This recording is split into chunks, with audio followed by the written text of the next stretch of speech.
This is ABC 7 News at Noon. Strong winds caused a close call during a fire in Hamden last night. We'll have the details. Good afternoon, I'm Susan Farley. People are still unaccounted for after a massive motel fire Wednesday in Kittery, and a person in Maine has died after getting a virus from a tick bite. Thank you for joining us. We'll have more on these and other stories coming up. First, let's check in with meteorologist Devin Biggs. Devin?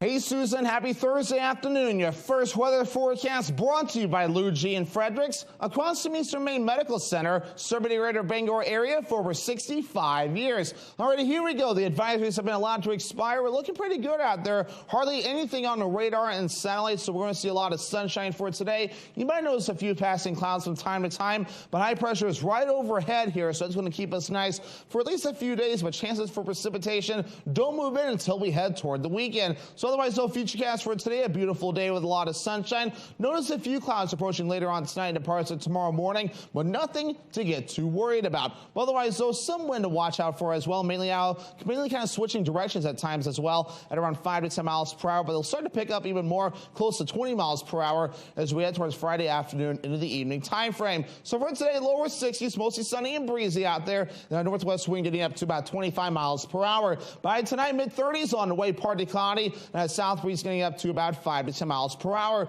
The winds pick up tomorrow. We'll see upper 60s, mostly sunny and windy. And south wind gusting up to around 30 miles per hour. And your hourly forecast for the rest of the afternoon period. Look at this. A lot of sunshine with temperatures in the 60s. Your full 5-day forecast is coming up. Susan? Thank you, Devin. A close call last night in Hamden after a forest fire broke out and then doubled in size in minutes thanks to strong winds. It happened off Route 202 in Hamden. Hamden Fire Lieutenant Chris Leopold says they located the fire about a mile into the woods around 5:45. He says heavy winds caused the fire to double in size within the first 5 minutes. Several nearby departments provided mutual aid, including Bangor, Newburgh, and Herman. A Forest Service helicopter was called in to provide support from above, dropping loads of water over roughly an acre of burning woods. The fire was extinguished after about 3 hours. Investigators haven't yet determined what sparked that fire. Fire officials say 1 or 2 people are still unaccounted for after a massive motel fire Wednesday in Kittery. A fire broke out at the local Days Inn motel yesterday afternoon, filling the sky with flames and smoke. The Kittery fire chief says the motel was not sure how many people were staying there, making it much harder to know if everyone was safe. The fire also left 2 people injured, including a bystander who was taken to a hospital. Their condition is unknown. As people were escaping the fire, they say several doors were left open, allowing the windy conditions to spread the fire even faster. This prevented firefighters from searching inside. The state fire marshal's office is helping investigate the cause of that fire. Right now, they say the fire began somewhere in the building's midsection. Fire officials are also asking anyone who is staying at the motel to contact them for an official head count. A fire at the Juniper Ridge landfill Monday evening has left residents in Old Town wanting answers, and they're speaking out about their concerns. Our Matthew Jaroncic has more. If you can envision, like when you're going down the interstate and the University of Maine has the football field lights on, there's that glow in the sky. Same thing, except it was a red glow. Neighbors who lived in the nearby area say fire crews were called to the Juniper Ridge landfill around 8 p.m. Monday night. Firefighters in Old Town, Alton, Hudson, and Bradley were assisted by Casella employees in battling the flames. Casella Waste System runs the state-owned landfill. The company's director of communications, Jeff Weld, said there were no physical injuries and damage was limited. However, residents were worried about what specifically was burning inside the landfill. We were concerned with what's in that landfill. And when you burn that, is there going to be any toxic fumes, any carcinogens? The fire prompted residents, Penobscot Nation citizens, and environmental advocates to speak out, calling it an environmental disaster. This fire last night is really an example of the dangers that are posed from this massive landfill. It's a huge environmental injustice. Weld said that the company, quote, takes the responsibility to operate Maine's state-owned facilities seriously and are committed to protecting Maine citizens and natural environment, end quote. Sanborn says this is not the case. There was absolutely no plan what do we do and who does what if that landfill catches on fire? There's no plan. He also says the company needs to be more responsible and show real concern for residents. Do you know how many people from Casella called their only neighbor here yesterday to find out if we were okay? Nobody. It's time for them to stop saying, we're a good neighbor, we do the right things, we know this, we don't, and act like a good neighbor. In Old Town, Matthew Juronsik reporting for ABC7 and Fox 22 News. Drunk driving is suspected to be the cause of a car wreck and subsequent fire last night in Holden. About 6:15, Holden police were called to a vehicle crash that turned into a fire on the lower Dedham Road. The operator, Nicole Bebo of Blue Hill, reportedly fled the scene but was apprehended shortly after. As a result of the incident, she was transported to the hospital. She's being charged with felony OUI and operating after suspension. The Maine CDC has confirmed a person has died from Powassan virus. The agency reported an adult from Saginaw County developed neurological symptoms and died while in the hospital after becoming infected, likely in Maine. Cases of Powassan are rare in the United States, with about 25 cases reported each year since 2015. Maine has identified 15 cases since 2015, including 4 in 2022. However, 2 of the individuals who contracted Powassan in 2022 died of the illness, making this the 3rd recorded Powassan death in Maine since 2015. People acquire the Powassan virus through the bite of an infected deer tick or woodchuck tick.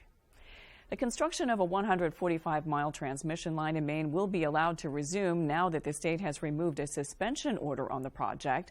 The Department of Environmental Protection said on Tuesday that the New England Clean Energy Connect project is no longer suspended as it had been since fall 2021. The ruling came less than a month after a jury decided developers had a constitutional right to proceed with the $1 billion transmission project. The project is designed to supply up to 1,200 megawatts of Canadian hydropower to the New England power grid. That's enough electricity for about 1 million homes. The cost to help Maine farmers affected by the forever chemicals is now estimated at $82 million. Brad Rogers spoke to Maine farmers and has the details. Farmers at the Portland Farmers Market are some of the lucky ones who never spread PFAS-contaminated sludge on their fields or had it run onto their land. They were told that it was safe, that this was a good source of, nutrients for the soil, and it was cheap, which is always a selling point for farmers because we're always strapped. As a precaution, Heather Donahue had her organic farm tested. They found nothing. But she knows plenty of farmers who suffered high levels of PFAS contamination in their dairy cows and crops. And she thinks they deserve every bit of that $82 million, the current cost of helping farmers for lost crops, meat, milk, and other PFAS-contaminated products. A lot of the farmers that are getting affected are young families that are just starting to build their businesses, can't, harvest their crops, they can't sell anything from their land. So you think that money should go directly to farmers to make up for their losses? In part, definitely. Maggie's farm at Mulberry Creek in Bowdenham were surprised to learn their goats tested for high levels of forever chemicals. They'd never spread sludge. They went an entire summer without selling milk, only to learn the state was using the wrong test. There was nothing wrong with their goats or goat's milk. They told us right up front that basically they said everyone would be reimbursed for like milk that was dumped and that type of thing. For us, it's pretty minor. It's going to be 20 grand. The State Agriculture Department has been working closely with farms with degrees of PFAS contamination. State officials have run comprehensive tests on their water, land, crops, and farm animals. They've also assisted in mitigation efforts, helping farmers transition to crops unaffected by forever chemicals. Jan Goranson knows farmers who have transitioned to other crops. So they aren't doing root crops for sure, but they can do fruiting crops. New at 6, the state plan for the millions in the PFAS Emergency Fund, how the money will be used, and when affected farmers can expect to see some of it. Coming up on ABC7 News at noon, we'll find out how these cold night temperatures could impact crops and anything you've already planted. We'll be right back. Hi, this is Jason. And this is Jessica from Tossie's Checkout, a family-owned business located in Glenburn. Inviting you to come experience that welcoming hometown feeling when you're visiting our neck of the woods. You can always expect tasty treats, Pizza. Spirits. Familiar faces. And quality gasoline. With summer approaching and Pushaw Lake nearby, We look forward to seeing your smiling faces. Come check us out. Bucksport Regional Health Center has cared for the community for almost 50 years. We are trusted and compassionate providers. We have also given thousands of COVID-19 vaccines because the COVID-19 vaccine is very safe, very effective, and your best shot at protecting yourself from COVID. Trust us. Trust the vaccine. Protect yourself. Take your shot against COVID-19. Welcome to Bennett's Gems and Jewelry in Belfast. With beautifully crafted gemstone jewelry you'll be proud to own or give as a gift. See why our longtime customers call Bennett's their favorite gift store, with an irresistible selection of genuine Maine tourmaline. Fine jewelry and gemstone giftware. Bennett's Gems also pays cash for your old gold and silver. Open till 6 every day, even Sunday. Bennett's Gems and Jewelry is on Route 1 in Belfast, next to Perry's Nut House. Look for our famous pink dinosaur and prepare to be delighted. Looking to haul a new piece of equipment? Homeowners or commercial, Coops Truck and Equipment has the right trailer for you.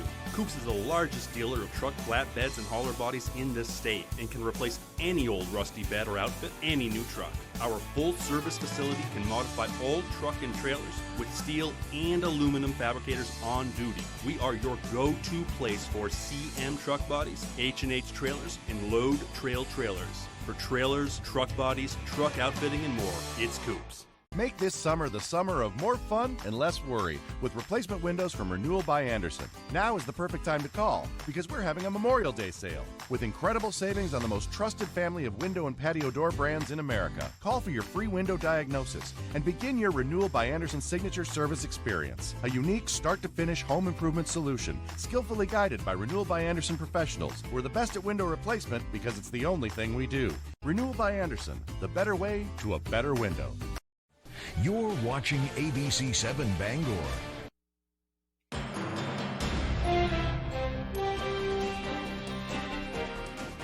A local city has received over $1 million in grant money to combat the ongoing firefighter shortage. Devin Dagnold has the story.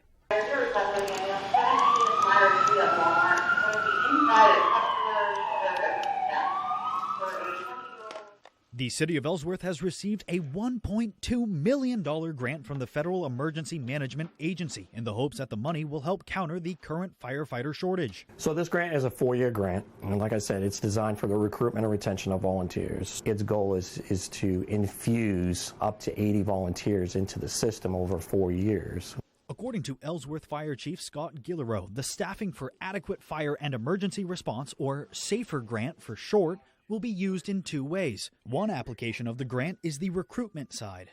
The grant reimburses fire departments for any advertisement or marketing that they may do to get new volunteer crew members. How do we get the message out that we need volunteers? Is it just word of mouth? Are we becoming a part of career days? Are we print media?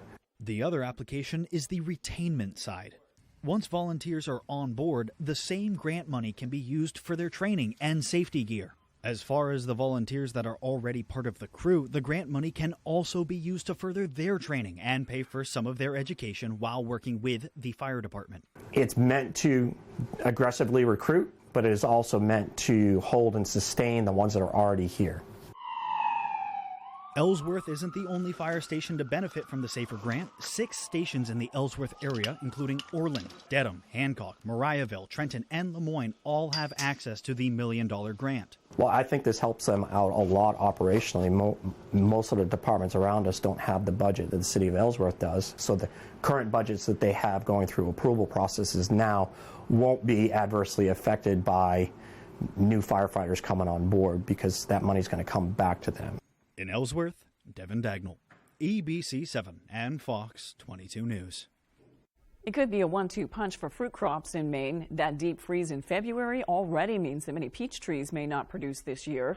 With last night's cold temperatures, farmers and gardeners had to take extra precautions to protect their apple trees and other crops. There are different nutrients that you can spray on, which I did last night. I put on a nutrient spray. It brings that freeze temperature down a degree or 2. Not a lot, but maybe just enough to save save you a lot of buds. Cold temperature farmers is looking for is 28 degrees. If it drops to or below that temperature, it could result in rusting, frost ring, or even completely damaging the fruit and turning the buds black. For those of you at home that may have already started gardening, your best bet is to bring your plants indoors, or failing that, cover them up with a blanket to help trap any heat that rises from the soil. A group aimed at helping those in need has officially opened a new facility in Bangor. Our David Ledford spoke with those involved about what it means for the city. The whole idea is safety and affordability for men and women seeking recovery. The newest Fresh Start Sober Living home is now open to those in recovery seeking an alcohol and drug-free environment. The Highland Avenue location comes after the Fresh Start group received nearly $400,000 in American Rescue Plan Act funds from the city. In addition to the $600,000 Penobscot County Commissioners awarded Fresh Start in December. Some say the opening of the building has come at just the right time for the city. There's an incredible homelessness crisis right now. There are so many people that are unhoused in Bangor, and they have substance use disorder, mental health disorder. We very quickly got overwhelmed with applications. We had 8 beds over there, and within a few months, I had 40 applications on the desk. This property is now the group's 13th home. One resident of this new location spoke about what increased access to resources like these means to them. I think it's great to have places like this. When you're in active addiction, a lot of people just don't know where to go or don't know where to start. I never thought I would be in a spot like this a couple of years ago, but now that I'm in it, I'm glad that I'm able to help guide other guys. There are currently 91 residents in the program, and Fresh Start President Scott Party says each of them works together to foster a community environment. Anybody that lives at Fresh Start is accountable. We have a lot of rules. They have to attend meetings. They have to keep the house clean. For application information, view this story on our website at foxbangor.com. In Bangor, David Ledford, ABC 7 and Fox 22 News. After the break, we'll find out if air pollution can impact our mental health. We've got details when we return. Your best defense against erosion and cavities is strong enamel. Nothing beats it. New Pro-Enamel Active Shield actively shields the enamel to defend against erosion and cavities. I think that this product is a game changer for my patients. It really works. I called Joe Bornstein's office for a free case evaluation. They helped me with a car accident. I was injured, and so was my dog. They helped me with getting my vet bills reimbursed, my medical bills reimbursed, and going above and beyond, doing more than I had ever expected. They were kind, pleasant, and understanding through it all. The law offices of Joe Bornstein made the process so easy, I would absolutely recommend them. Call Joe today for a free case evaluation. There's never a fee unless you win. Honey, where's the countertop? I sent it out to the granite shop this morning to be replaced.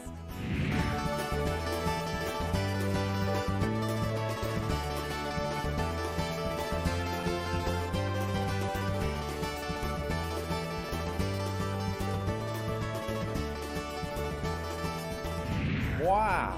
The quickest turnaround in the business. The Granite Shop in Sedgwick. When Dover Audiology wants to know the local forecast, they log on to foxbangor.com. Come to Dover Audiology and find out where people from Kittery to Eastport go to get their hearing aids. Knowledgeable, friendly, and reasonable. Dover Audiology is your best place for hearing solutions. Ready to create your backyard oasis? Alexander's Professional Landscaping will work with you to create your perfect outdoor space.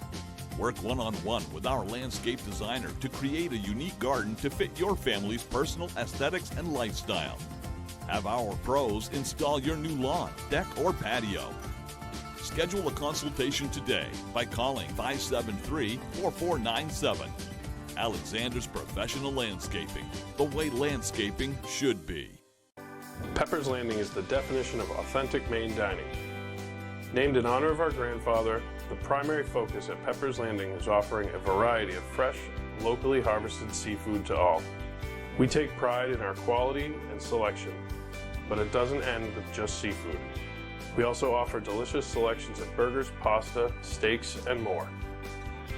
So stop in to any of our locations and see what Pepper's Landing is all about.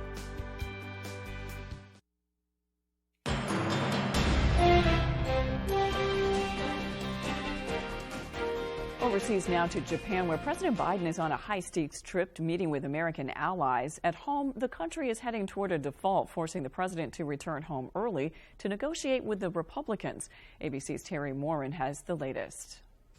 Overnight, President Biden arriving in Japan for the annual G7 summit, meeting first with Japanese Prime Minister Fumio Kishida. When our countries stand together, we stand stronger. The agenda here in Hiroshima is stacked: Ukraine, China, climate change, and more. But the debt ceiling drama back in Washington followed the president here and hangs over these meetings.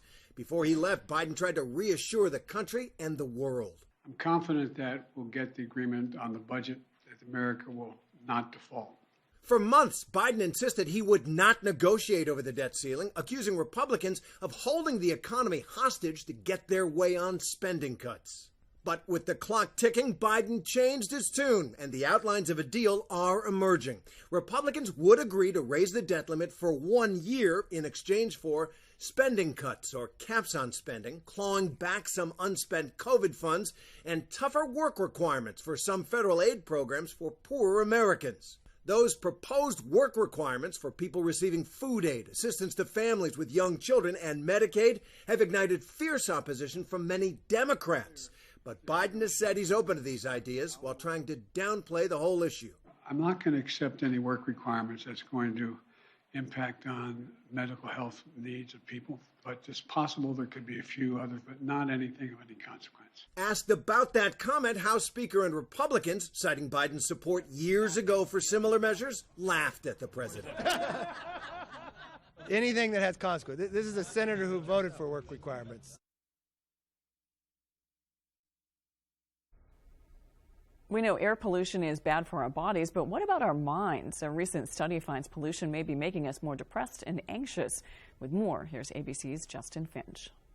Depression, anxiety, these are some of the most common mental health disorders worldwide, and every year their prevalence appears to be rising. But one of the causes may not be what you expect: breathing the air outside. Researchers in Beijing followed nearly 390,000 adults in the United Kingdom for roughly 11 years. They found that those who lived in areas with more air pollutants had higher risk of developing both depression and anxiety. For years, scientists have raised alarms about how air pollution may affect our heart health or be linked to lung cancer. Now there is more evidence to support how pollution can even impact our brain, possibly leading to mental health disorders. Researchers state these findings continue to support the need for stricter air pollution regulations. With this Medical Minute, I'm Justin Finch, ABC News. When we return, Devin Biggs has your 5-day forecast.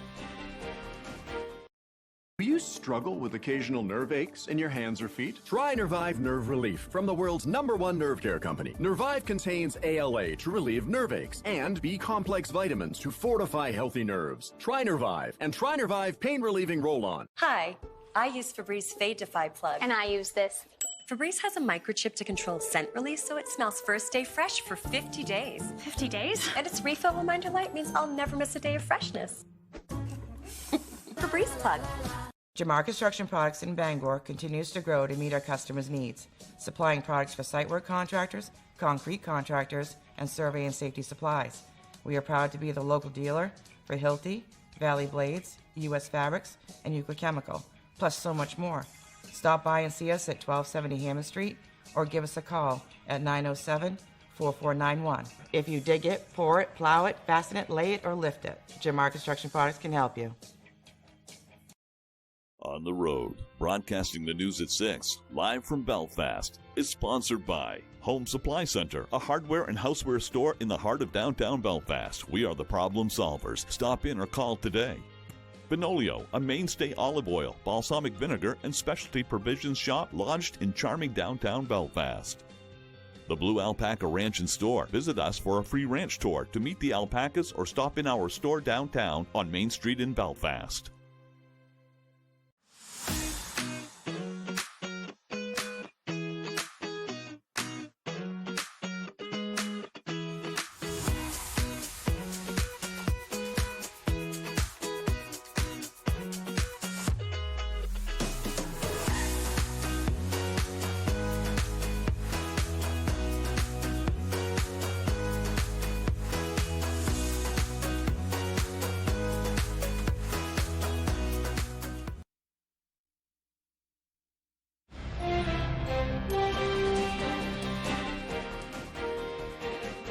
If you're looking to spruce up your wardrobe or your home, the University of Maine's Clean Sweep sale may be the place to find what you're looking for. People can rummage through lightly used items previously owned by students and buy them at a bargain. The annual yard sale takes place after UMaine students leave campus for the year. Clean Sweep Sale coordinator Lisa Morin says the event fits the organization's motto, recycle, reduce, give back. We want to take all of the things they're not using that still have purpose and useful life and get them in the hands of somebody that can use them so that it's not being thrown away. The Clean Sweep Sale takes place this Friday from 11 a.m. to 5 p.m. and Saturday from 8 a.m. to 12 p.m.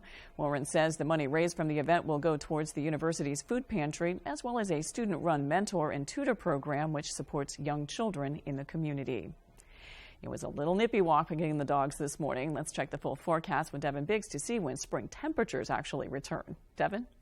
Alrighty, here we go. Your full weather forecast brought to you by Paramount Paving. When it comes to paving, they are Paramount. Give them a call for a free estimate today. Alrighty, here we go. The advisories have expired. We're looking pretty good on the radar and satellite. A lot of the clouds are outside the country right now, but we'll be watching for a few clouds that are trying to sneak in here as the day progresses on. We zoom things out for a look at the bigger picture. High pressure right nearby us overall. We're looking pretty good as we get things rolling here again this afternoon. There's a couple systems off toward the north and west and to the south as well. We'll be watching for our return for some active weather again, so we head towards the weekend. But right now, wave heights are looking pretty good at around 1 to 2 feet, according to the buoys. Still a little active further off towards the north and east along the Maine coast, though. But overall, it's enough where they have dropped all the advisories, so we're looking pretty good in that regard. So futurecast for today, a lot of sunshine on the way. We'll be watching for a few more clouds overnight, but overall, a rather quiet evening as well, and a cool one at that. But again, as we head towards your Friday, maybe a few passing clouds, but otherwise a lot of sunshine. A few more clouds start to approach again as we head towards Friday night into Saturday, with a system approaching from the north and west. But otherwise, though, here's the gusty wind. So gusty winds up to 20 miles per hour will be expected today. Another little burst kind of gets closer toward the coast by around 8 p.m. later this evening. Some of those could reach up to 20, even 25 miles per hour. Further down toward the south in a few areas. And notice the winds pick up for everybody, though. Look at this. So get up to around 30 miles per hour. So we head towards Friday afternoon. So make sure you're ready for some gusty winds there. But otherwise, high temperatures today made it into the lower 50s yesterday. So yesterday was a cool day, even some 40s further off towards the north. We're going to work on that today. Our average high temperature is 67 degrees. Lower 60s today, upper 60s Friday, mid 60s as we head towards the Saturday, lower 70s by Sunday, and then by mid 60s again by Monday to Tuesday as well. Lower 70s Wednesday. So overall, 60s and 70s on the way for the next several days. So your forecast for today, lower 60s, mostly sunny and windy and breezy out there. The northwest wind getting up to about 25 miles per hour. By tonight, mid 30s, partly cloudy, south breeze at about 5 to 10 miles per hour. For tomorrow, upper 60s, mostly sunny and windy out there, with a gusty south wind getting up to around 30 miles per hour. Paramount Paving extended forecast, so mostly cloudy for your Saturday with highs in the mid 60s, lower 70s for your Sunday with a chance for rain, and partly cloudy on Monday with highs in the mid 60s. That sounds better. Thank you, Devin. That's all for ABC 7 News at noon. Thanks for watching. I'm Susan Farley. We'll see you this evening with Peter Dubois and Beth Jones on ABC 7 News at 6. Have a great afternoon.